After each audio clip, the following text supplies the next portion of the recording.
Welcome, Bailey. Come on in. Oh, thank you. I'm so happy to be here. It's such a fun time in the world to talk about money and the arts. Um, cool. So I have about 2 days worth of stuff to talk to you guys about. So we'll try to prioritize a bit. And I'm going to rely on you for that, which is why I wanted to keep everybody's faces up, because this should really be a conversation, because the field of finance and arts is just huge right now. There's so much to discuss. I've separated things into three basic categories. So one, which I think people are probably the most interested in because it's so tangible, is simply budgeting and cash flow for what's happening right now. So can we do like a hands up in your boxes if that's something that you would like to talk about? Virtual hand raise. No, One. just here, the in boxes. You want the visual boxes? Okay, Yeah, so you're for this one, I want visual boxes. so So you're looking in cash gallery. You're looking in flow, gallery view then. Oh, Ellen, hello. so the next one is, we're going to say that cash flow is fine and you have investments, or you're looking to go further into that, or maybe you're pulling money from that, but really looking at what the world of your investments are because you've got a plan in place. So who feels like that applies to what they're looking for today? Again, raising hands. And what we hear going on about the market, how that impacts what we can expect from the arts. How about that one? All right, well, if you find that you didn't like any of them, you're probably gonna hate me for the next hour. But what I will say is feel free to go into the chat and tell me what you want to hear, because there's a decent chance I can deliver on it. I give like one or two of these a month or so. So don't be shy. I'm here to serve you. And I want to be very clear that that's what's happening here.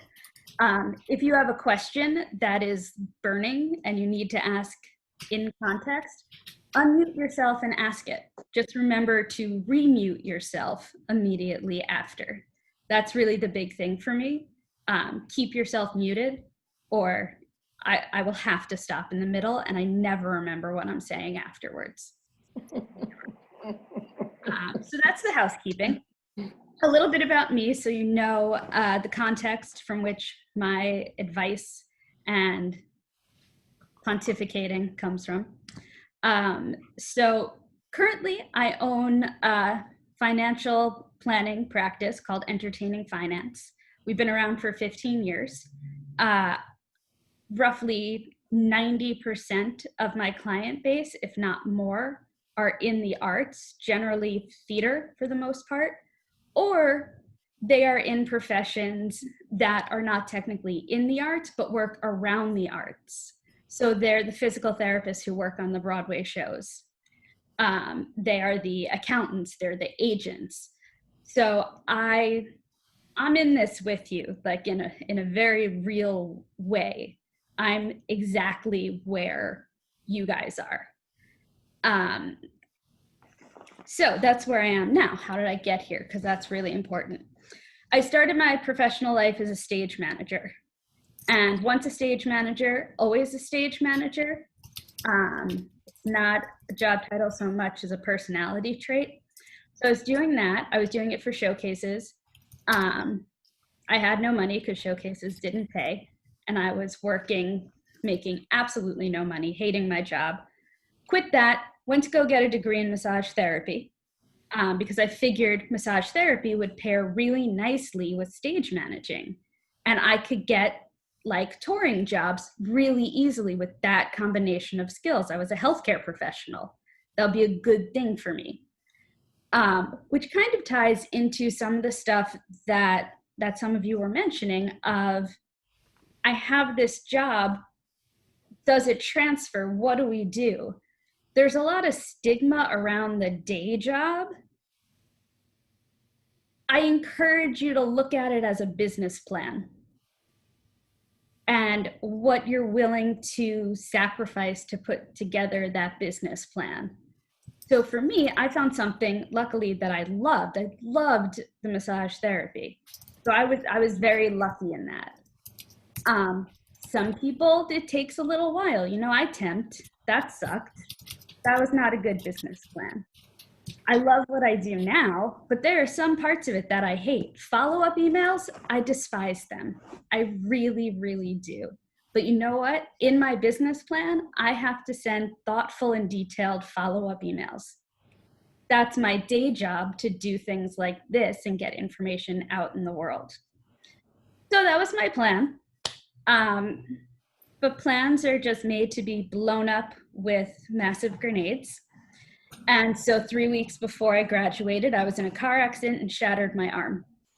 I was not able to massage. I was not able to stage manage. I was never able to go back to massaging. And so I needed to find a way to make money. And my dad was the only one who would hire me in the given circumstances, and he's a financial advisor. Prior to that, he was a composer. There's a film that he composed the music to, and a couple of commercials back in the 70s. He played the accompaniment. Kind of funny. We have the sheet music. So I went in there, I started the training, and honestly felt really dumb when I started the training there, because they were speaking a language that I didn't quite understand. I remember one of the days they said something about having equity in a home. And immediately my brain went, that means something different to you than it does to me. And I realized I had to start just speaking a different language. And so I started to study like that. And I would talk to my friends and say, do you know this information? Like, am I an idiot? Was my school crap? But nobody knew it.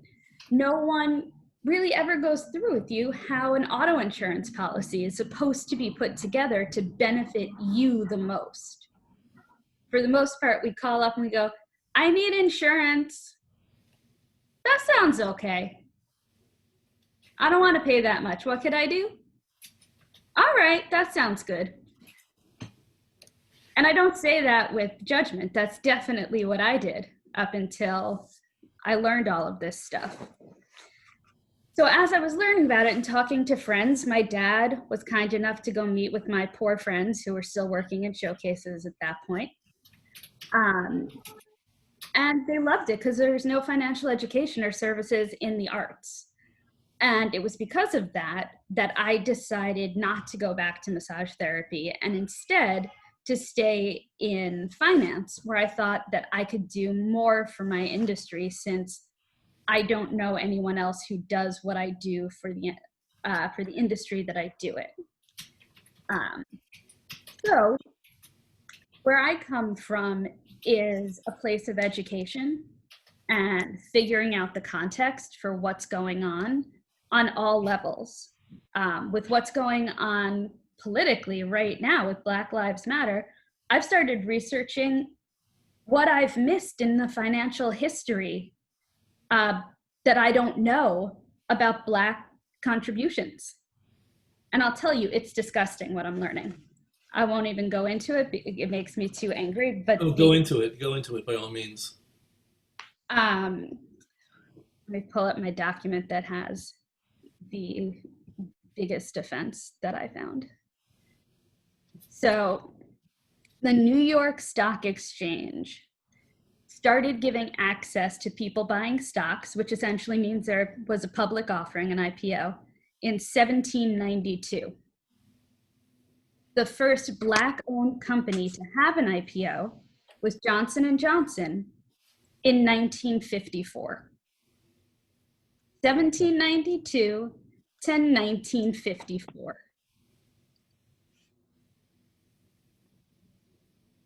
I don't even understand. I searched multiple sources to see if that was really true, because it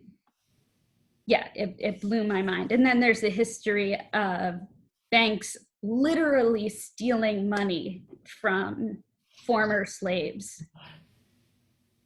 So this is And interesting, Bailey. So Madam Walker and her beauty industry never made it to this into the stock exchange turn of the century. that was the first public offering was Johnson and Johnson. Wow.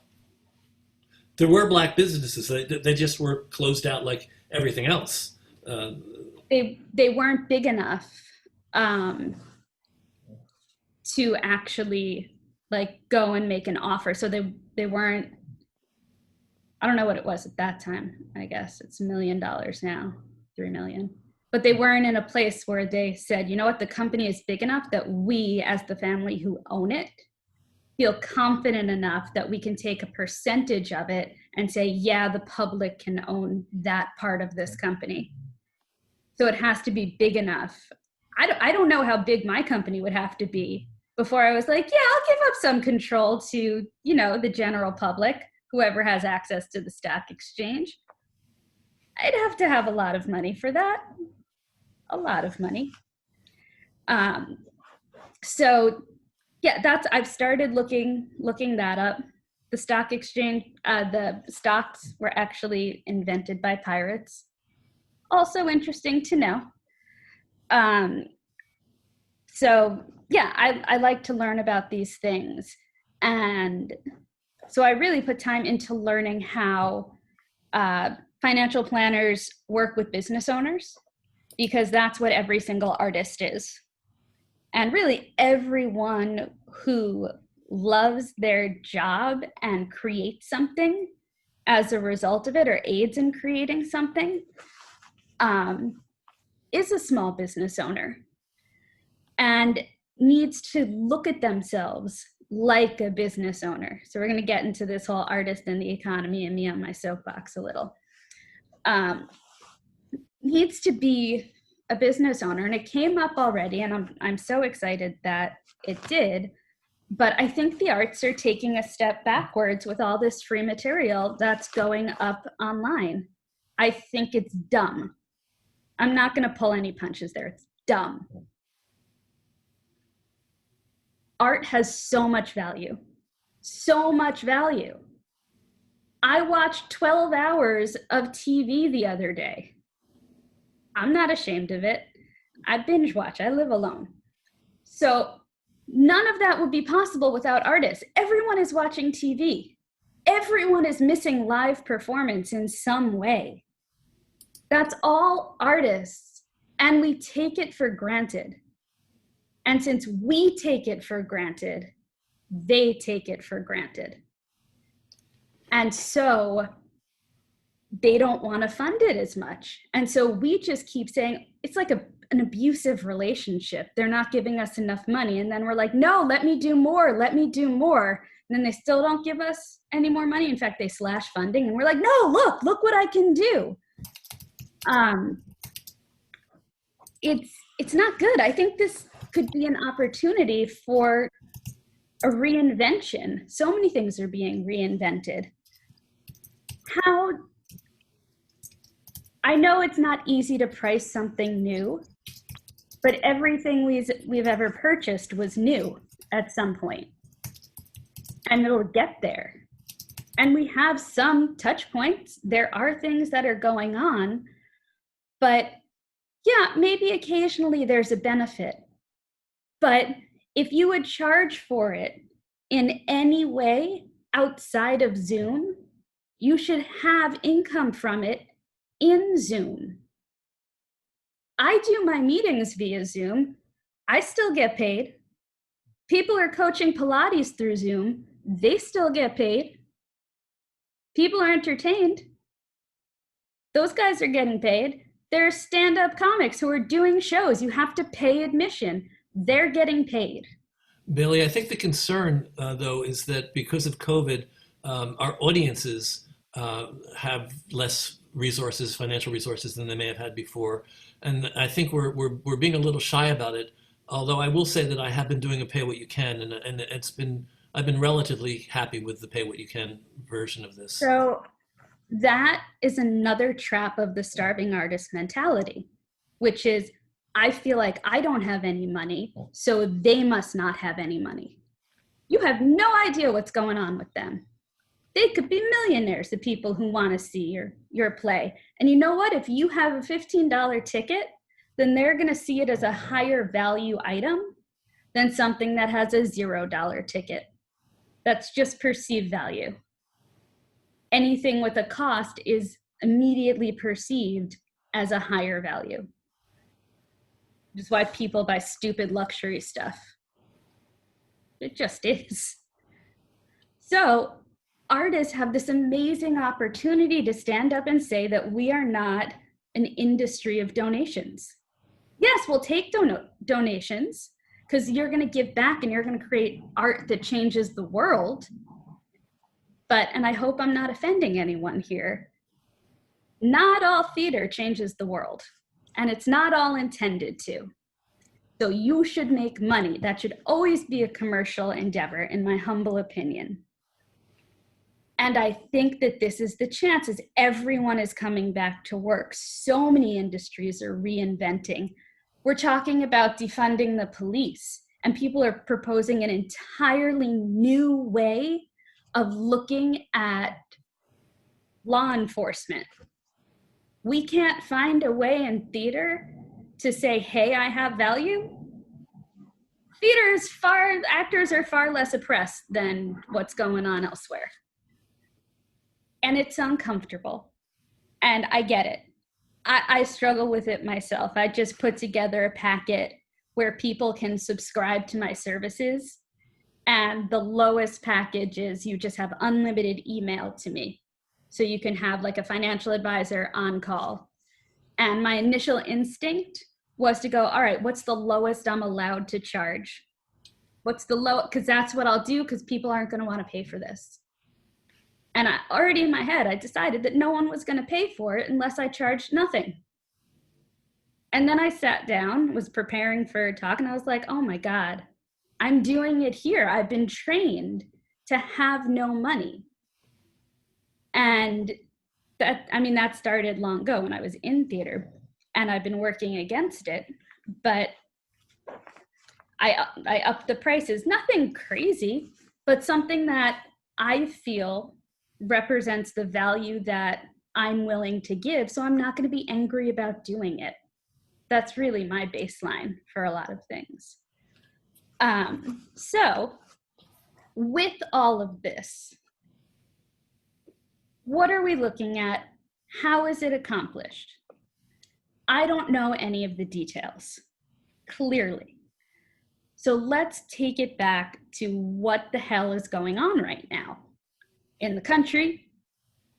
Yeah, in the country. I can't take on anything more than the country. I don't think I could take on the entire country.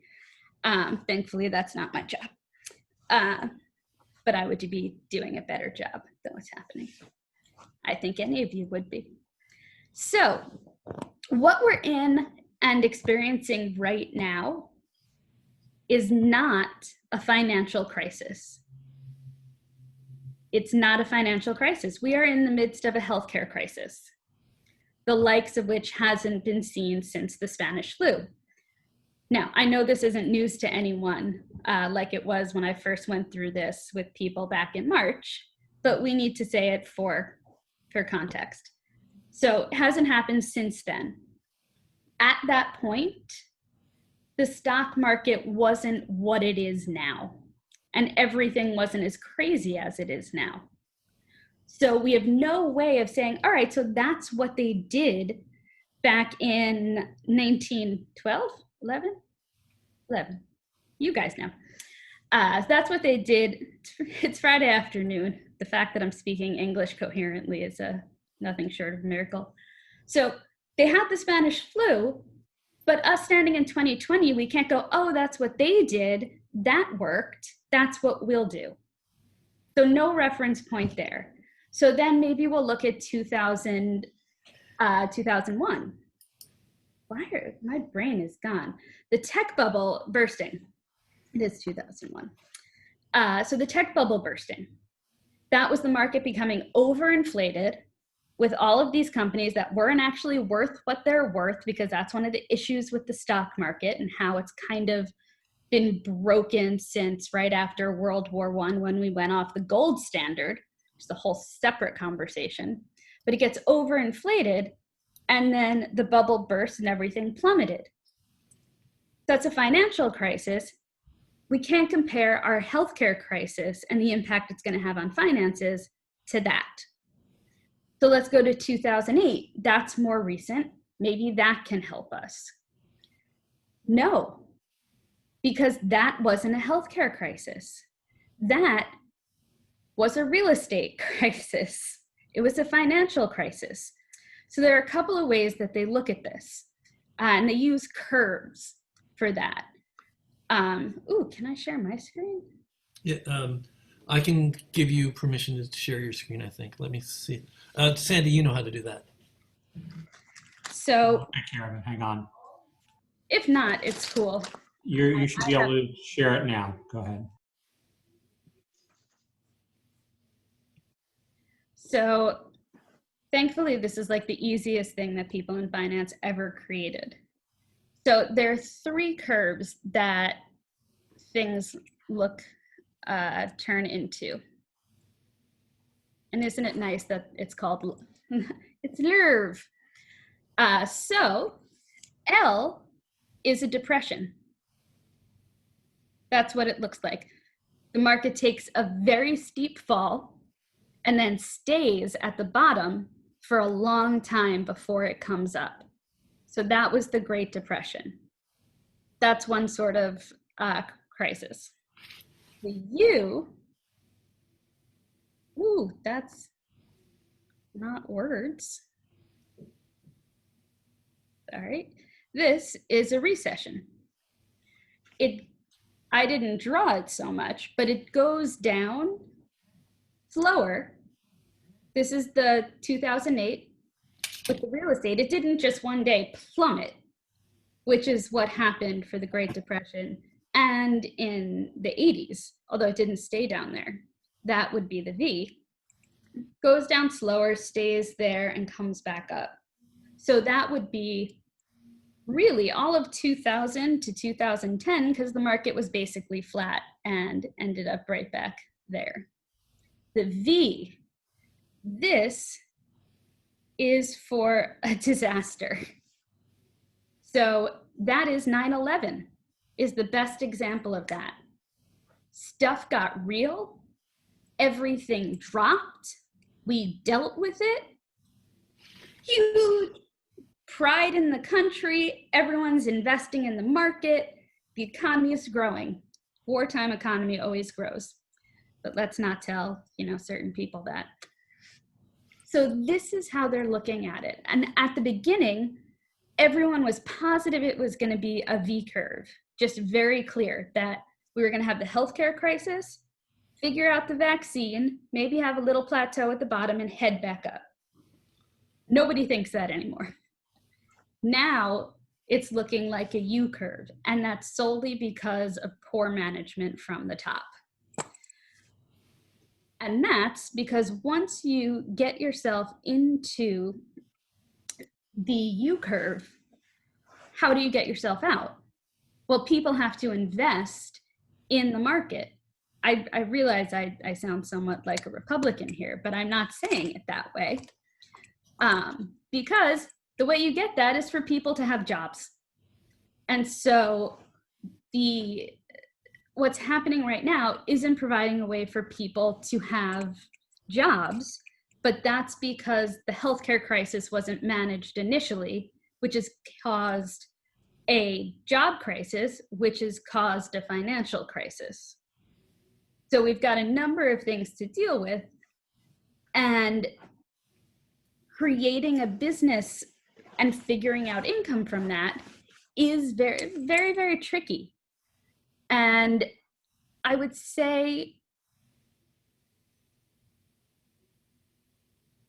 I would suggest that really you guys do kind of what I'm doing, which is taking some real time and figuring out which industries you think are coming back first.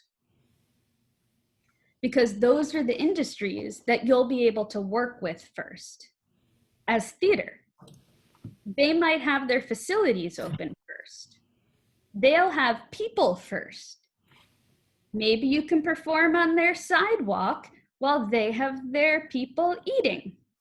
That's all legal. You could be away from them. See what's out there. See the opportunities. Take this time to really say, starving artist, absolutely not. Everyone is starving. Where do we go from here? So, to get there, you have to get through this. Let's talk budgeting. Everybody's favorite thing. Everybody loves to talk about budgeting. So budgeting is really important regardless of income or really of anything. Before I go into this, any questions or thoughts or any topics occur to people that they're like, oh no, now I know what I want you to talk about, because I don't want you to talk about that. I still encourage virtual hand raises. Please do. We want you to participate. Bailie wants us to be interactive. Yeah, I'll keep going wherever I'm going. So I would love guidance from you guys. So Yeah, does anybody in the room have a specific financial issue that you're dealing with that you would love to be guided through in some way or given any kind of clue? Anybody? Or are we all affluent and comfortable and just floating through COVID? I guess it's hard to get people to talk about money. Somebody? Well, I have a question, but I don't know if it's a question can answer about what to charge for something. It's very, very specific. But if we were to have a video of a new musical, or in this particular case, it would be Frankenstein, which we would record after the end of the summer, and we could. What would an appropriate licensing fee be for schools per student? I have no idea, but I bet if you asked 15 people who know something about that, you'd be able to kind of get close to a pricing point. And then maybe there's someone you know who does license shows, and you could say, hey, can you take a look at this? Would you pay X? It's a time where we really have to be uncomfortably blunt with people and ask for what we want, because everybody is wrapped up in their own thing and they're not thinking about you. Nobody other than you is focusing on you right now. Everything's crazy. But that means that it's an opportunity for you to appeal to the people who are only thinking about them by giving them opportunities to work with what you have. Just got to get out there and in with it. Can I ask the room how many people have applied for unemployment, and how many of you have been successful in getting it? I mean, let's talk about sources of income. A lot of us don't have sources of income, so we look to unemployment right now. So this looks like nobody. Out of 36 people, nobody. I'll chime in on that, actually. Yeah. I'll look at the second screen, Bob. There's probably about half a dozen people.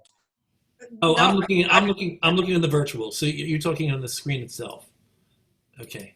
I'm going to pull up a budgeting tool that we can go over, and if anyone wants, I'll send it to you. I just have to share the screen. So Okay. It's really tough for budgeting for freelancers, obviously. You guys didn't need me to say that in any way, shape, or form. What makes it so difficult, in my opinion, is every tool that you're offered only tracks what's already happened. If you get onto, say, Mint, I know that I would only get alerts that say, like, you've spent $5 more than your allotted fast food budget. And I would be like, well, I'm gonna die of a heart attack, thank you. Even if you go with like any accounting software, like QuickBooks, you pull it in, you look at it after it happens. What about really looking forward and planning?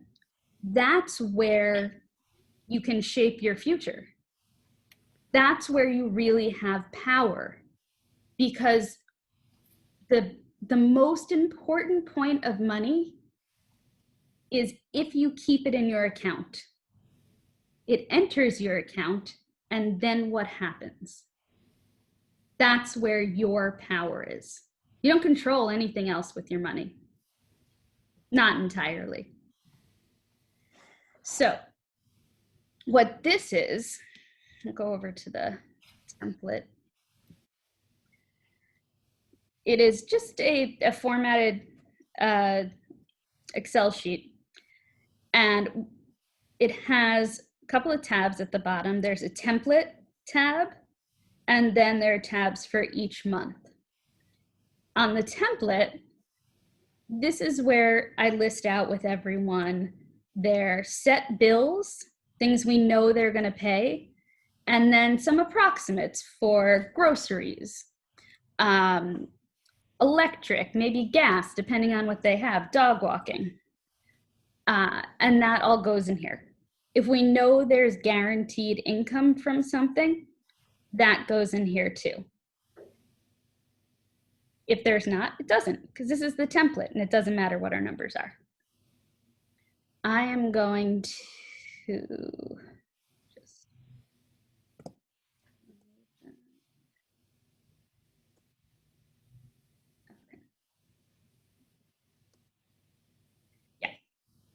So we put in all of it and we categorize it. So debt payment is up first, because once you're in debt, you got to pay it. That's what you're up for. Then you have fixed expenses. And these are things that you're locked into. You made a choice at some point, but right now you can't change that thing. It's important and you need to pay it. And here, the variable expenses, a lot of these are things that also are relatively set monthly, but you can also change them monthly. So cable, internet, cell phone, Con Ed will change, and then everything else we put in to meet whatever your specific needs are. That all pulls in, it's all color coded. And then depending on how someone works, we add a tax savings so you don't get screwed at the end of the year. And then we get total expenses. So that's what you need to live on, basically. From here, we say there's $5,000 worth of income. We know we have to spend that $3,061, which means that after that, there is $1,939 left.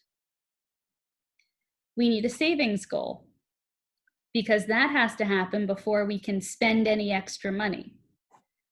Because everything happens from the time your money comes into your first account and where it goes. So this will pull it for you. It's $1,000, 20% here, because that's what we decided. Sometimes we put in 5%. Right now, with some clients on unemployment, we have 1%, because something is always better than nothing. I had a client when I first started where she was saying she had absolutely no money. She couldn't do anything. And I said, well, if I, snuck into your house once a week and stole $5, would you really miss it? And she was like, no, I just wouldn't go to Starbucks. And I said, you can save $5 a week. There we go.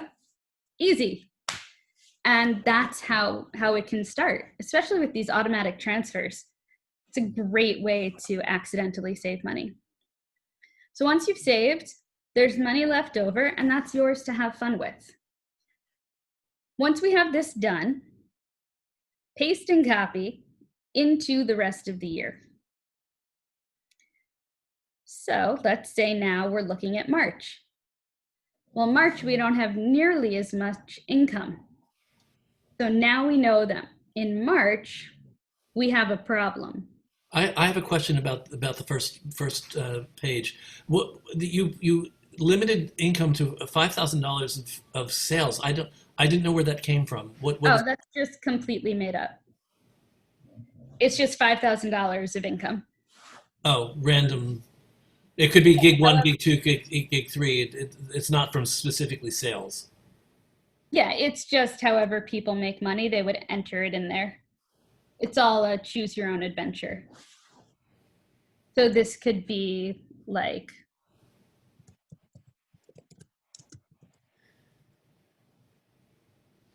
If only. yeah, I'm going to be, That's a big dream. yep, yeah, aspirational is what I'm going for. Yep, so you put it in, and then we just project it out. So if someone knows that August isn't their best month, they'll start looking at the exact numbers and say, oh, you know what, I should save 40% because I know that I'm busy before school gets out because I'm a teaching artist. So I need to save more of that because I see that in August I have a problem, and it's an even bigger problem because my friend is getting married. Because you put in those as well. So like my cousin, I use this. My cousin's getting married in July, and I found that out last year.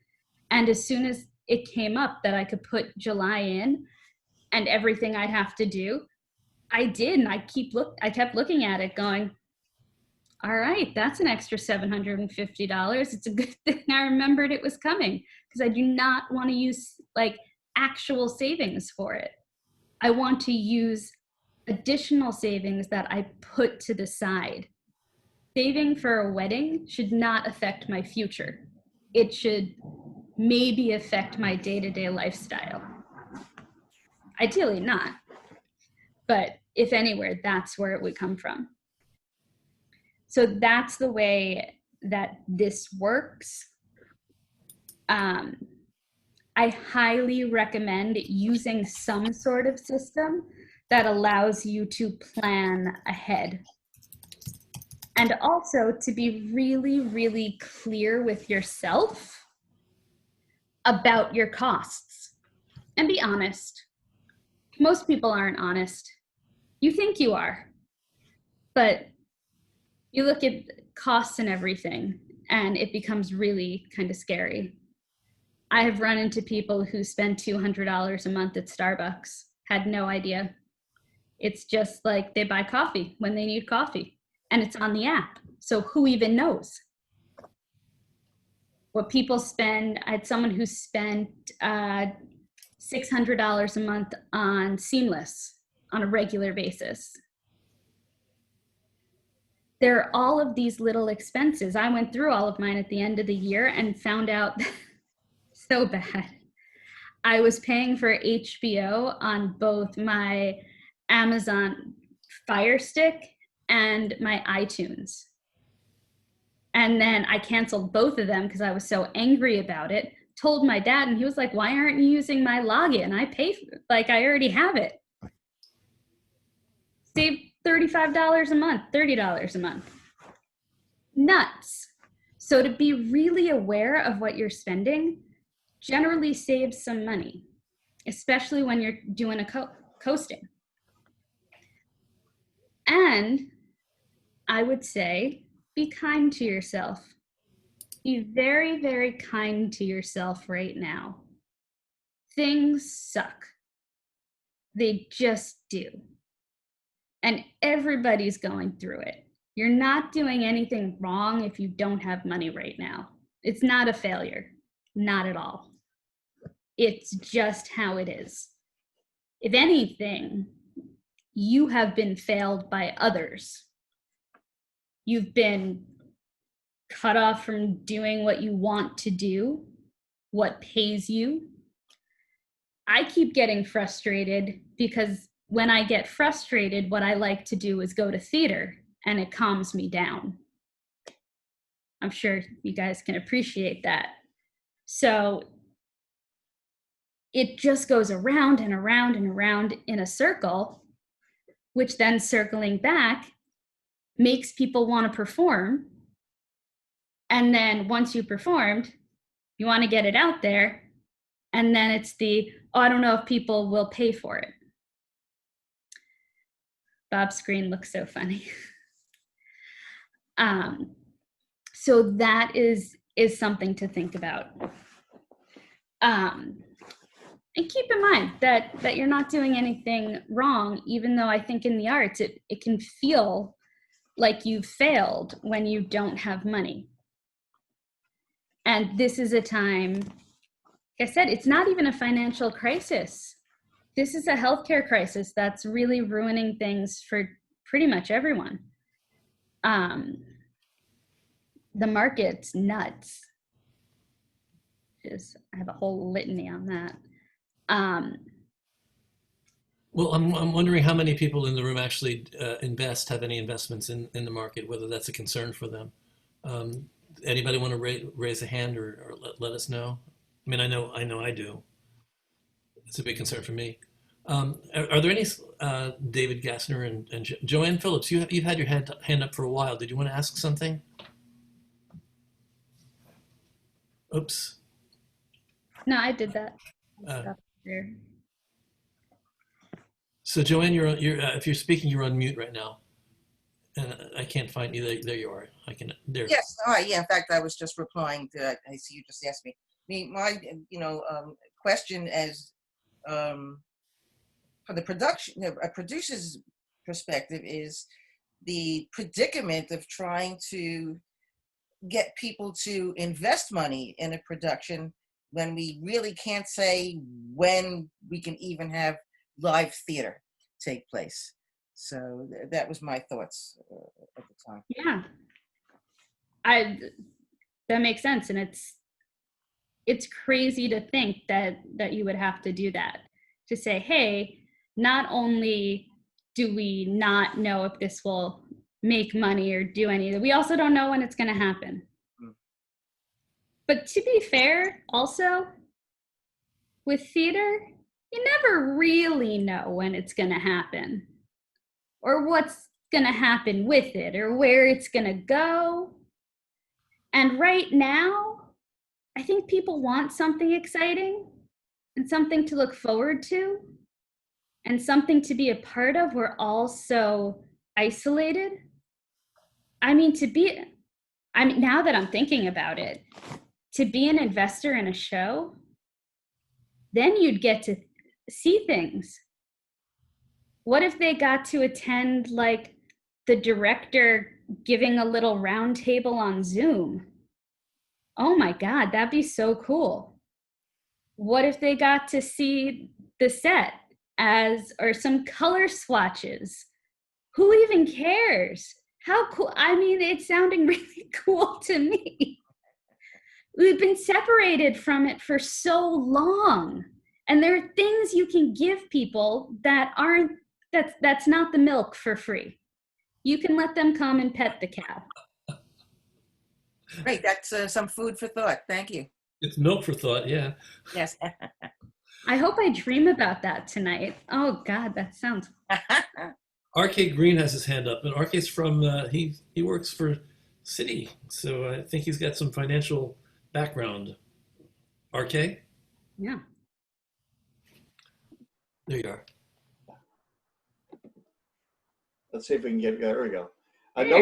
No financial background, though I've been a management consultant for many years, but it was really advising companies on expansion and cost savings and things like that. Anyway, my question was very similar to the last one. How do you pitch something that is so nebulous? You don't know when the theaters will be opening and such. And so I would appreciate Bailey's comments. Well, there are things you can do. For instance, have a Zoom meeting with the playwright or the director, swatches. I thought that was really interesting advice to be able to do. How do you get people involved? Even though we may have to be distanced. What about a care package? Oh, who wouldn't love getting a care package right now? Yeah, Adirondack Theater Festival, Chad Rabinowitz is doing that. They had to cancel their season up near Lake George, and they have instead developed all these care packages that are themed, and people can sign up to get them. One's a magic one, one's another, something has other themes as well. It's very a very creative way to kind of keep the audience involved in the theater, even though they can't go. Yeah. I think something to remember, and I didn't even really think about it until this discussion. I think I haven't been in this big of discussion, like with this many people about theater. The audience misses it just as much. I haven't really spent time thinking about that. That is sad and frustrated as I am that I can't go see a show, or that I'm reading the Broadway briefing in the morning and I'm like, this is really, there are no shows. I don't want to hear any more about Zoom. I love Zoom. If anyone can hear on this, I love Zoom. But I would think that like the super fans would be desperate for whatever they could get. I mean, I grew up in New Jersey. I'm thinking 16-year-old me, like, hasn't been allowed in the city in months, hasn't seen a show, feeling completely misunderstood in high school.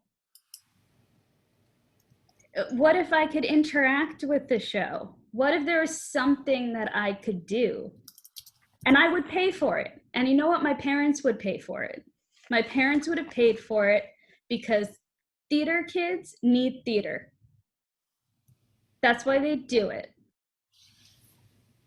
I'm gonna cry. This is amazing. I really, I hope that someone runs with it, because I can guarantee you that there are theater kids all over the world who are having a really rough time without their outlet. They don't have their community theater. They may have lost their musicals. Yeah, they got to sing with Laura Benanti online. That was great. It was great. That wasn't meant to be sarcastic. It really was great. But Emelina says, if we could clone you, Bailie, the theater wouldn't be in financial crisis to begin with. So there, you've got fans in the room. You're GD right. And the other thing I wanted just to comment on, the emails and also the chats that you see when you're doing live stream readings, there's a very appreciative, grateful audience out there. I don't know if it's the same audience as live theater. I think it's a lot of crossover, but there are people who just love seeing these, what I would say are developmental situations where they're seeing these isolated virtual performances of readings of new works. There's definitely an audience. And another piece of information that I shared before, when we did the Pay What You Can for our play reading series, the average Pay What You Can was between $15 and $20. I want to get an exact figure about that. So that sort of puts us a little bit closer to having an idea of what the market will bear. I do think that you can charge something. I think you can charge a ticket price. I question whether it can be comparable to what you would charge in live theater, but then the expenses for doing a Zoom presentation are significantly different than what you would do in live theater. So you have to balance it. I think it's a math problem that we're all working on right now. And I don't know, whoever finds the next point of pi is going to be famous. 3.14, I don't know the rest of them, but I think we're up to like 2,000 figures. We have questions from Jeffrey Siegel and David Gassner. Let's go to Jane Dubin. Oh, Jane Dubin was first, actually. Jane Dubin. Yeah, hi. I'm sorry I had to step away for a little house crisis here, but so if I'm repeating anything, excuse me for that. I wanted to weigh in a little bit about charging or not charging for various things. If we go back to the the pre-COVID model, which we can all agree is not perfect, people did readings of works in development all the time. And they weren't, no one was being charged to attend those readings, and theater companies or private, self-producing artists or producers, commercial producers, were paying sometimes quite a lot of money in order to present what they were working on.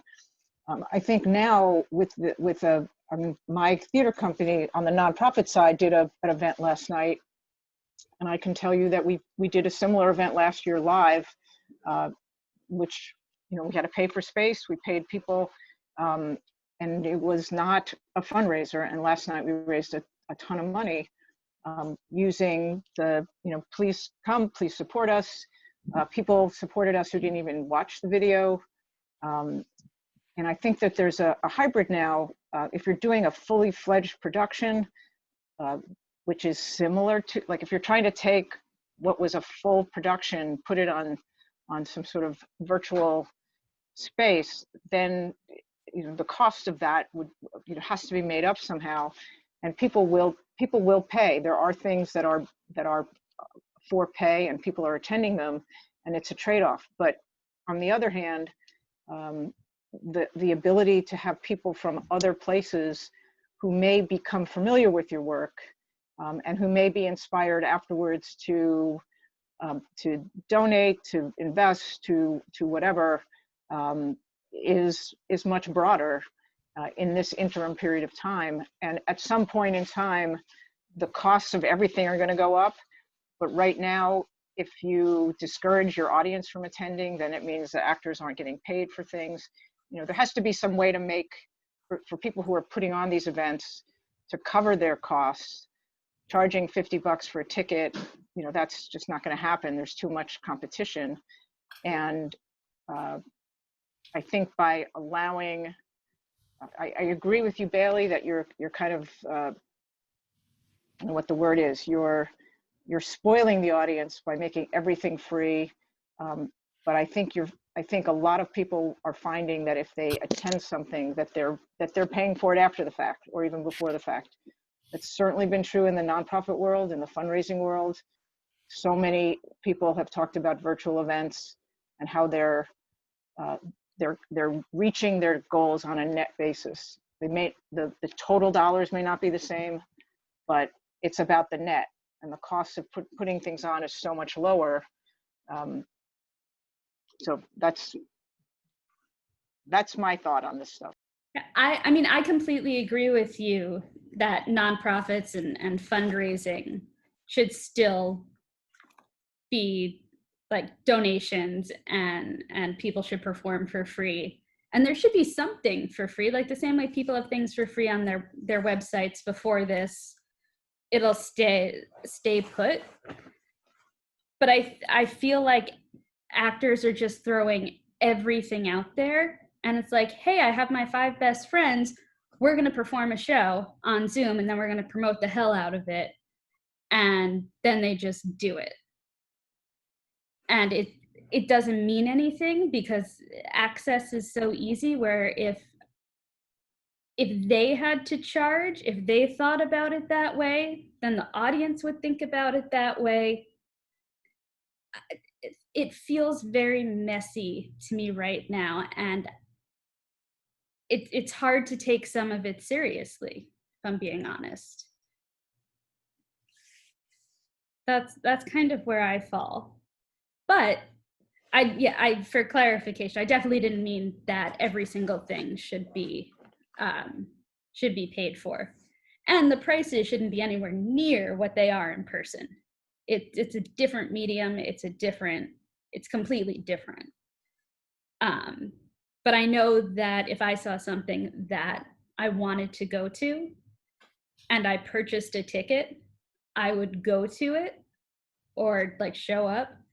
And I know for me, I look at things, I go, oh, I want to go to that. I put it in my calendar, and then I do not go. We have more hand raises. So we have Jeffrey, David, and Tita. So let's start with Jeffrey. Or not. uh, there you go. No, Am I there? now you're unmuted. Yes. Okay. I was just saying, I really appreciate Bailey's point of view that we shouldn't be devaluing ourselves, giving ourselves away. You know, Melissa Errico is doing a concert next week with Seth Rudetsky and charging $20 for it, whereas 2 weeks ago it might have been a free thing. The whole notion is starting to advance, and it's going to come down to our branding ourselves and creating value in the platform, convincing the audiences that they can see something of value to buy. I'm sorry I missed Jane's event last night, but Jane, I got a free ticket for the event last night, and you guys, so did you have a donate button as well that I didn't see? Would I've seen it if I'd gone to the event?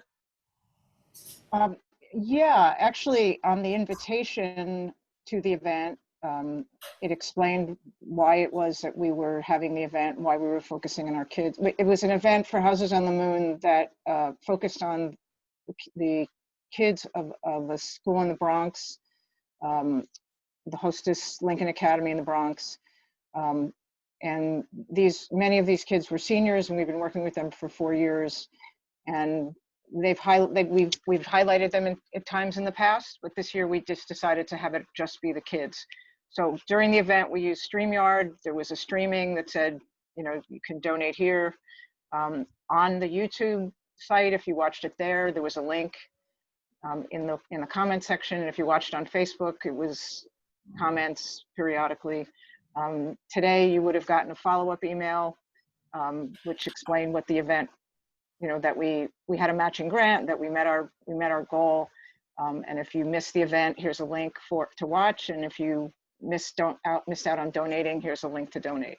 So Great. I think we covered all of our bases that way. But Thank you. I just wanted to jump in on the move from not charging to charging. I think it's because at the beginning of all this, we had no idea. We thought this was temporary, and we thought that temporary meant something a little different than we think now. So I think we are by default, we have to go back to a business model. We're moving from we're in a temporary period of crisis where we need to be charitable to we're in a long-term situation, and we're talking about now through next year where some vestiges of business have to be in play. So I think absolutely people are going to need to stop giving everything for free and recognize that in order to survive, there has to be some cost and some valuing of what we're doing. And when I say cost, just to even clarify, it might be $5.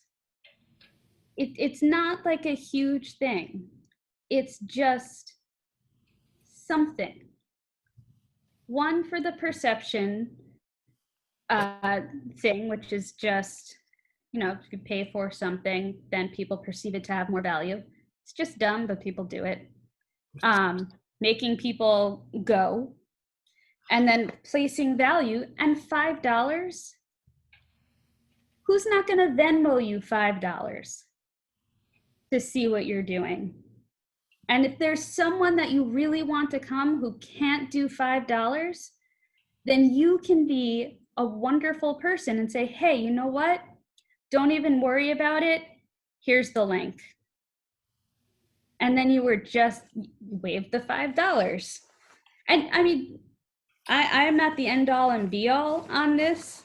Clearly, I am far more of a capitalist on this matter than pretty much anyone that I know. But it's because I don't like having the arts dependent on other industries to exist. There's a very interesting comment that was just made. Emelina says she agrees with your point of view, but she thinks the conversation needs to be about how to educate the market to pay prices for virtual presentations. Any thoughts on that? I think we are educating the market just by virtue of the fact that the Zoom presentations are becoming a standard, a norm. I think people are learning more and more about the value of it. Any other thoughts about that? I'm not clear on the question. Emelina, do you want to ask it? Sure. It's about right now, people are seeing, unfortunately, the trend has already started that these events are free.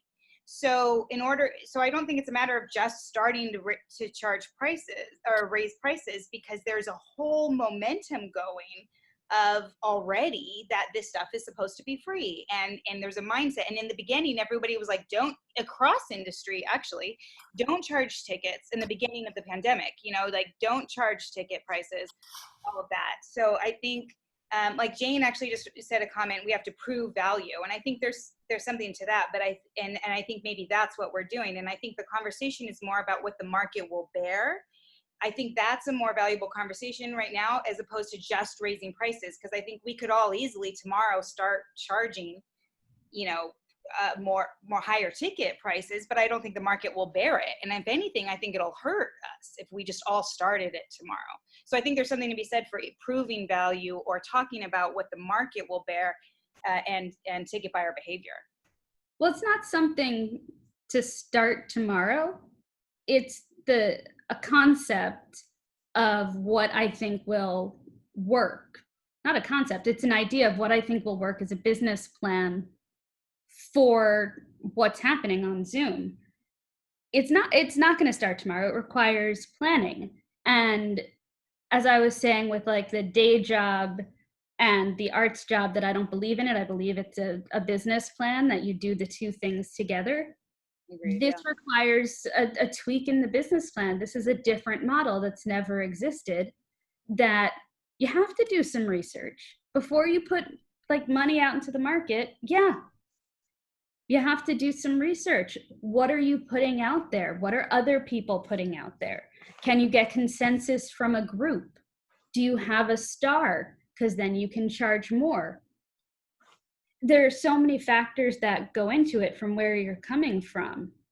And I think the pushback that I'm getting is very telling of how uncomfortable it is in the arts to say, I have value.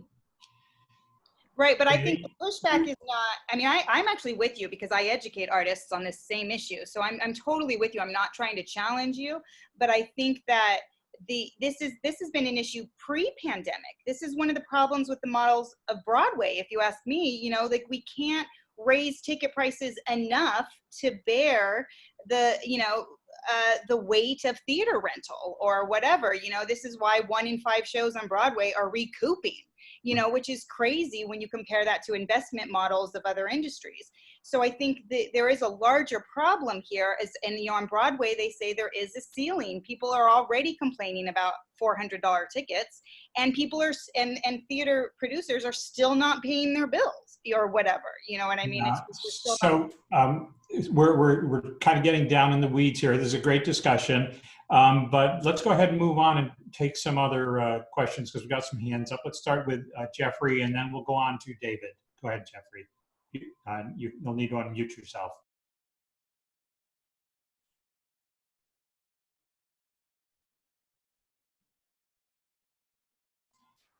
Okay, so we're not seeing Jeffrey. We'll put him off for the moment. David.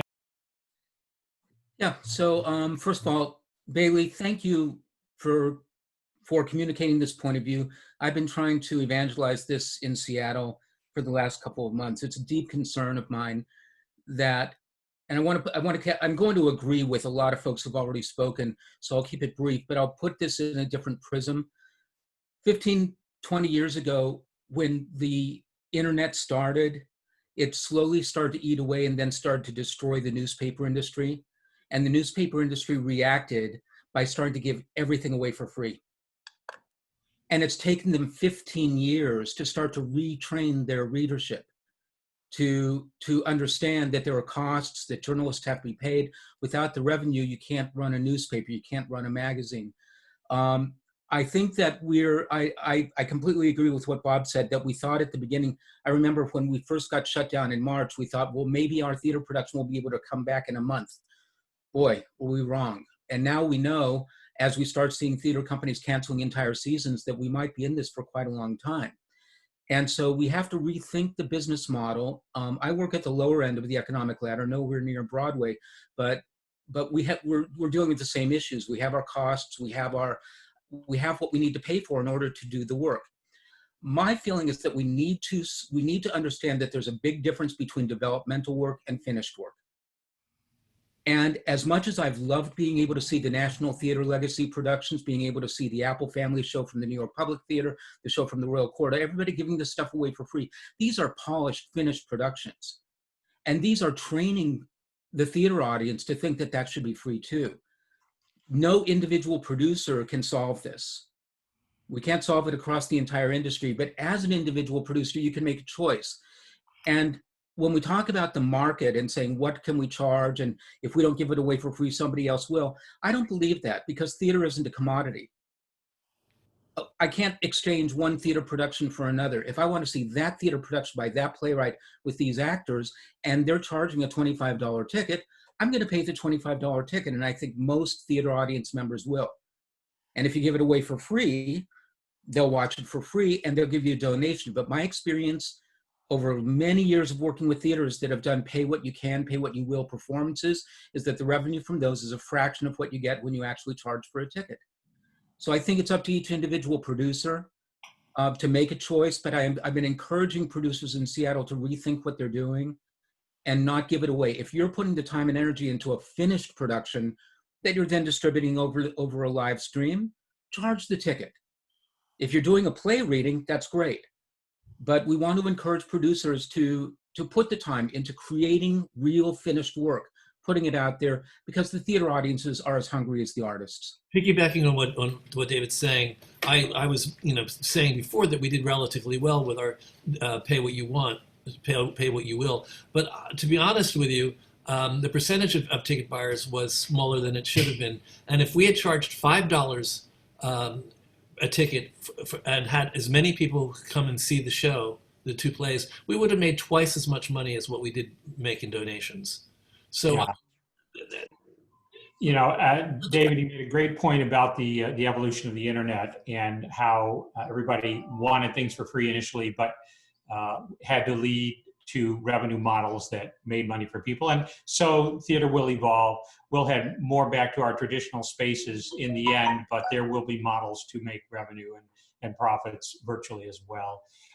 We're getting towards the end. Let's go ahead and move forward. We had two more hands up. Let's start with Van, and then we'll follow with Jane. Yeah. So one thing I wanted to say, back in 2006, the Rion Theater with the Strawberry One Act Festival started showing the plays on demand.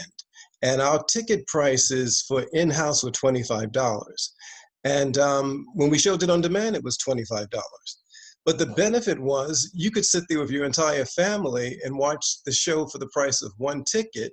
So in the long run, the first year that we did it, I was surprised. We succeeded our goal in terms of how many tickets or how many people we thought would be watching it on demand. And then I've heard from some of the other panelists that guest speakers who Bob has had on. One of the guys mentioned too that he had been doing the virtual online theater way before the pandemic started, and he was charging the price of the ticket. And there is value in what Bailie is saying. People will pay for something if they also feel it's worth it. And from what this gentleman had said, he realized, there can be a ceiling in terms of how much you can charge, but you've got to also realize in the same situation on Zoom, you can have more people sitting there watching that one show, paying that one ticket price. So really, if you have 4 people sitting at home paying a ticket price of $20, how much did it cost them? $5 a piece. When the whole situation started for us, we started saying, well, what can we do in the meantime? We had a festival that was going to, the Jaconda Festival was going to include, recording artists, music, films, theater, all of that. And we had to postpone it from April, and now we're in limbo. So initially, we started doing the play readings also.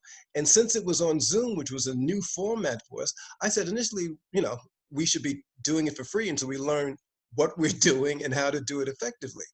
During the period of a month, audiences grew. We were getting 100 people and more, and we were doing it for free. But in the end, we were getting good feedback with the different ways we were offering it.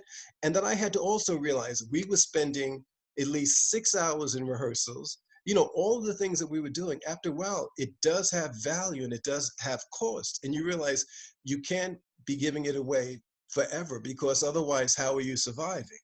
And even to the point of wanting to pay your actors, you can't pay them or offer them anything if you're doing it for free. And even with Zoom, you have your basic cost of, using the platform. And if we were doing a reading in a theater, that's a thing too. Unless you're getting some kind of funding, if you're doing a reading in a theater, you're paying for the space. And if you're offering any kind of refreshments, you're paying for that. And if you're giving any kind of stipend to your actors and director, all of that has a cost. So you have to look at what your budget's going to be, and then how you're going to cover those expenses. And another thing that you want to look at, and the thing that I did a lot of soul searching about, was audience size versus ticket pricing. I don't know whether we would have gotten as much attendance as we got. We had 150 to 180 people at each of our readings, which for us is very good. And I don't know whether we would have done as well if we had charged an across-the-board ticket price. I don't know. These are things that the only way we're going to ever find them out is by doing them, by testing what works and what doesn't work. And I think, different people who have been doing. We have Jane Dubin raising her hand again. Okay. Yeah, if I could put a pin and sort of summarize, Bailie said at the beginning how basically a lot of people were for lack of a better word, they're throwing shit against the wall. And I think I agree that perhaps in the short term has harmed the audience's willingness to pay for things. Also, as a producer, trying all these different formats, it's not only trying to develop work, but it's trying to develop the technology. And the same way that some of us may get a 30-day free trial to Showtime, which I did and kept for a little while and then realized I didn't want it anymore and stopped paying for it, or paid twice for HBO and then just got rid of it because you just didn't need it. I think the same thing is going to happen with our audiences. If we throw up unprofessional work, people are not going to be willing to pay for something in advance unless they know it's going to be good. And so this original version of, hey, we're going to throw up something on Zoom, it's going to be good. If it's good, audiences are used to paying. And if they see it and there's pay as you go, more people will gravitate to the things that are better, and they will be willing to pay for it because they want to watch good things. People pay for Showtime and HBO and Hulu Plus and all that kind of thing because it's got the content that's better. But they may try, even those well-known brands give free trials. And that's kind of what this has been. It's a free trial. But I'll also say that unless you ask people sometime during your presentation, in your invitation to it, in the conclusion, in the follow-up to it, unless you ask them for money, they're not going to give it to you. So that has to be incorporated into whatever it is that you're doing. Another thing about pricing that off of what's some of the comments that I'm reading.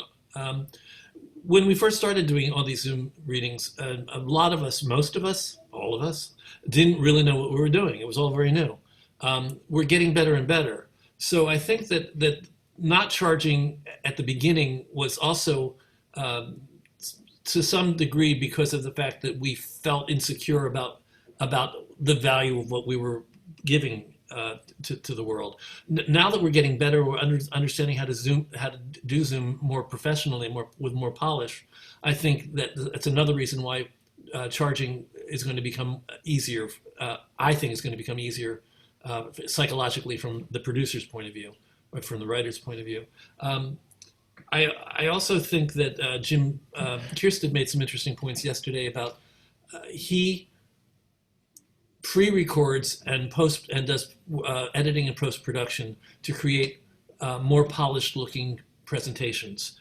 And I do think in general, something that's gone through post-production and has been edited and made slick may be able to command a higher ticket price than a raw virtual presentation through Zoom. So we're learning about all of this as we go along. I want to Bailey, I want you to come back and give us a few final words because we need to end. It's 6:12, and we Yeah. need to sort of wrap up. So I was seeing in the comments that you should always pay your actors. And yes, you should always pay your actors and everyone who is involved and yourself. Always make sure that you're paying yourself. That's part of the value proposition. Oh, Murray has her hand raised. We haven't heard from Murray. I'm sorry, Murray. Hello? Okay. What I was going to say in terms of charging, that I believe I've seen a huge change in the quality of Zoom performances from the beginning until now. And I would feel very comfortable when I do it again to say, if this is after or during, but he's saying it, if you've enjoyed or you're enjoying what you've seen, please feel to press the donate button, because there have been costs involved that, that would be very nice to make sure. That's all, something like that. But deliver. I always believe you deliver on something and then you can ask for whatever you want, not whatever you want, but you can ask for something. It's only fair. But you have to deliver on that and make sure it's really a quality product. Thanks, Murray. I know I wasn't able to introduce you earlier because I couldn't get you unmuted. So good to hear you, and good to. Well, we're not seeing you; we're just hearing you tonight. That's right. But I'm in CT. So, Bailey, I'm sorry. You were starting to wrap up. Oh, yes. I think the most important thing, and the thing that we can change right now, is making sure that everyone and everything is valued. Starting from the Zoom table readings up to, when everyone's back on Broadway doing big things. There's just so much opportunity when you come from really square one. When I was listening to Bob just now, talking about how to get people to listen to your Zoom reading, I was like, this sounds like what I had to do when I was 22 to get people to my showcases out in Brooklyn. And in many ways it is, you have to get people to trust you on a whole new medium. It's almost like you started doing film. So it really is completely different than theater, and it might take a while for people to trust you on that. As for making prices, I'd say half of it's guessing, but the other half is asking people who are doing it as well, and asking people who have already come to your events and saying, would you pay $10 for this? Your best friend should tell you what they'd pay for it. But to really sum up, this won't last forever. I know people are calling it the new normal, but it's not. Things are going to open up. There'll be something between this and that. Have to get through this. The best way is to create art. The more you guys can create, the better the world is going to be as we move through this. And I think on the other side as well, because we'll have a better understanding of what's going on. And so the more people you can bring to art is going to put us in a better place moving on. And as producers who are looking for investors and who are looking for donors, just remind them what theater is. Just remind them about the last time they were there. I always say when I talk about raising money for theater that it's just so cool. It's just so cool, and now we've all been stuck away from it. And what would it be like to be an investor on the first show that opens on Broadway after this? How amazing would it be to be that guy or gal? You're here. Or them. So we're going to get through this, guys. You got this. It's not going to happen as fast as some of the politicians are telling us. It's going to be a process. We have to really accept and embrace what we're going through now. Fighting it isn't going to do any good. Evaluating our situation, finding solutions to the problems that come up is what we need to do. But that's what we do in life all the time. Life is about problem solving. That's what it is. Problem solve and survive.